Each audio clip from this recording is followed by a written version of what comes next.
Uganda, one people, UPCOA. Bana imwetulire. Tuna confidence. Bajja kuvayo balabisemu 7, muveyo mulabisemu 7.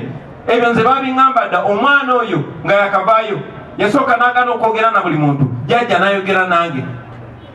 N'angamba fada bankoze kino ne kino ne kino ne kino.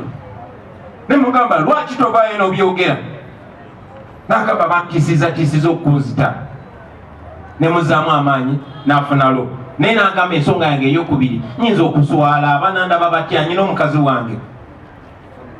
Era nenkimulekera ne mugamba bonna oba ofunye confidence wonna w'oliviirayo n'oyogera amazima tujja kwemirira naye. Ensonga eyo nagibulirako muganda wange Honorable Mathias Mpuuga.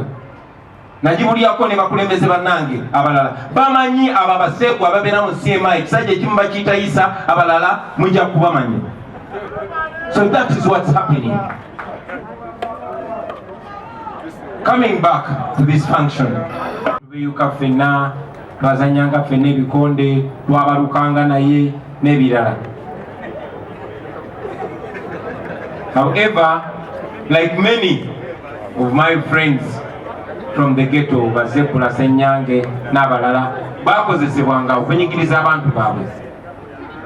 Naye ne bamaliriza bonna nga babatemudde. Tewali muntu yali akozesebwa naddala mu abasinga baawo okuva wano mu kitundu kino.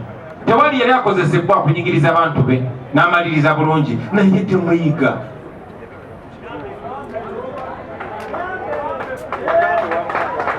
When Kassim Ouma came to Uganda for the fight that never happened, nasinkana Kassim Ouma naye waliwo omwana bokisa gwe yajja naye nali simumanyi yanze ebbali nanyumiza n'angamba nejjaja Bobi bwe bampita mu ghetto ebiseera ebimu. Okimanyi nange nze omu ku be waawamba nanyumiza olugero lwe. Nanyumiza nti Sobbi ne baganda baffe babokisa abamu soogera amannya gammwe kuba mukyali balamu mukyalina chance okukyusa. Naye Sobbi yakomandinga tiimu eyagenda ng'ewamba abaana naddala ba boxers. Ye Vegas Lubega bamuwamba bamutulugunya bamusula ku kkubo. Naye abaana abasinga babakuŋŋanya and they detained them at Namayuba Island where they were treated like slaves. When ali mu parliament mu biseera bya togikwatako twakomplaininga ku kizinga ekyo gye baasibira abaana nga babayisanga ba slaves.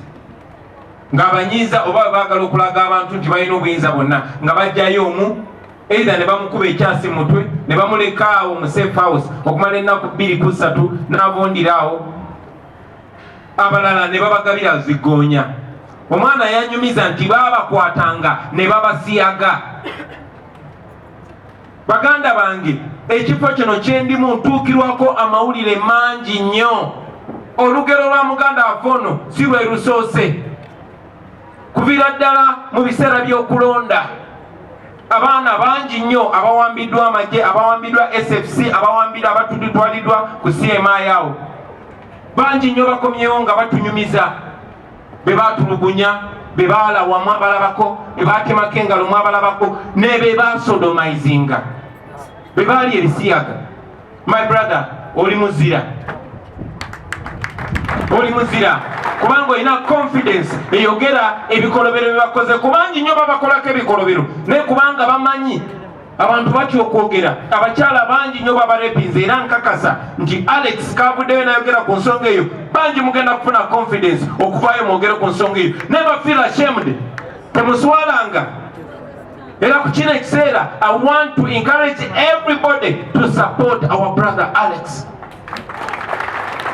They attacked him. They sodomized him. They attacked his dignity. But they cannot touch you, my brother. Waliwo omuwandiisi omu yagamba basobola okukolako ekintu kyonna kyonna naye amaanyi gali mu ggwe engeri gy'oddamu engeri gy'orespondinga. Balowooza bagenda kuggyako obusajja bwo, balowooza bagenda kunafuya, tebasobola kuggyako ekitiibwa kyo.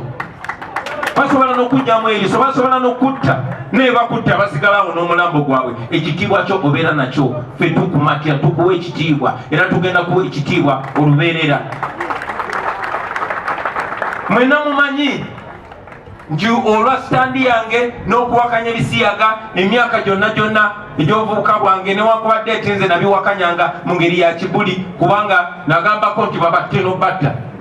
Mwalaba bwe nali nkola interview ku BBC ebungereza nga nzize ebungereza nga banzikiriza okudda ebungereza oluvannyuma lw'okunsiba emyaka 10 nga siddayo, era ne bambuuza ne bagamba wadde sikkaanya nabo naye siwagira kubatta. Mwabalaba abasajja ba Museveni bonna nga bakibukira Bobi Wine yawagidde ebisiyaga, Bobi Wine yawagidde ebisiyaga, naye mubamanyi abo abasajja kye basiba ku muntu kye basinga okukola. Museveni atuyita violent because he's so violent that he wants to find any justification of unleashing violence to us. Museveni atuyita ba tribalist, naye tuli ba tribalist. Twawasa mawanga gaffe, mikono gyaffe bali mawanga gaffe, naye kubanga kyakola. Kati Museveni ayagala nnyo tusaako ebisiyaga kubanga yenkola yaabwe. I want all of you to research, you have your phones, mugende ku YouTube munoonyeka documentary kibayita A Silent Genocide, a brilliant genocide. You will agree with me, my brother Ishoto, that Museveni's men went to northern Uganda and sodomized men as a punishment. I watched the Honorable Norbert Mao giving that account. It's recorded. Now he is the same man defending those wicked men. Aba basajja ba Museveni baseego ekisembayo.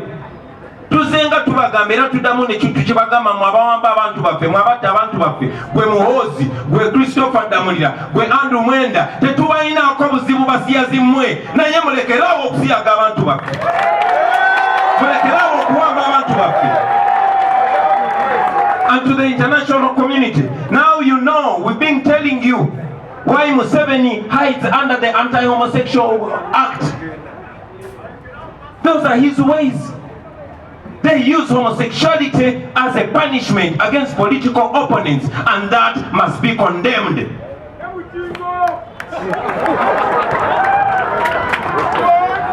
I'm very glad the Lord Mayor mentioned it, that we are going to use every legal mean, national and international, to make sure people get justice.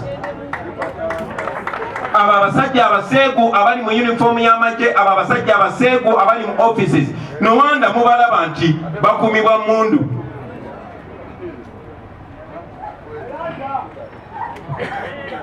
Ne bwedirayo muganda wange. We have talked enough mu bintu ebirala ekisigadde kukola. Kola ki? Kola. So, I am very, very grateful to the National Unity Platform and you, President Robert Kyagulanyi, for hosting us today, this momentous occasion when we are kwongerako nti nabo tubasabira. Twesabidde ate nabo tukola ki? Tubasabire basobole okutegeera obuvunaanyizibwa obubaliko. Kubanga, as we all know,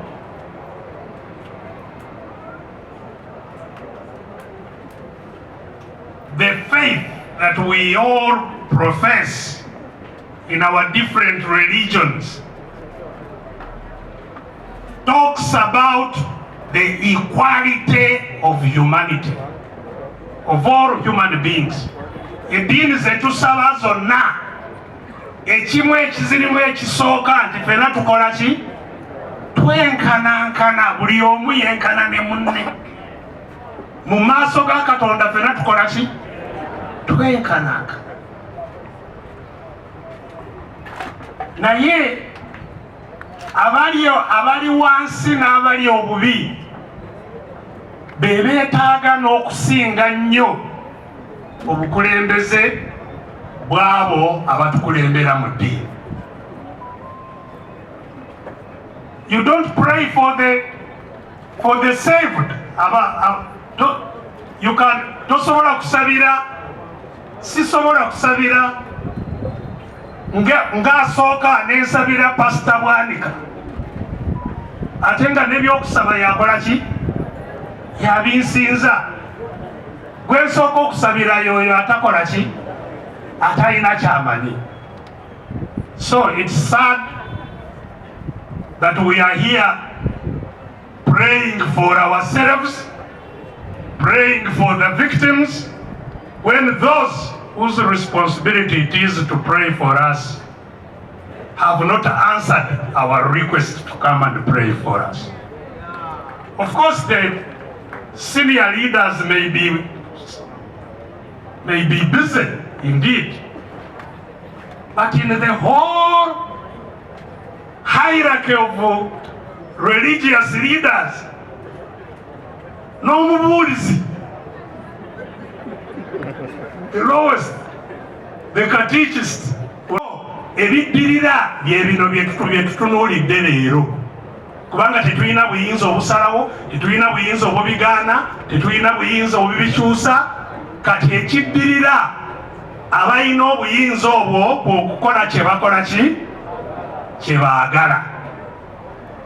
Bakoze kye baagala myaka 62 ebivuddemu buli omu abiraba. We are now living in a country which is a typical apartheid country. To weaken the people within the countries that they suppress. They use fear as a tool of control. Today, what we witnessed from those who've lost their lives, from those who've been abducted and they're missing, or those who are still in prison, is not by accident. It's deliberate, it's conscious. It's part of the toolbox of dictatorship.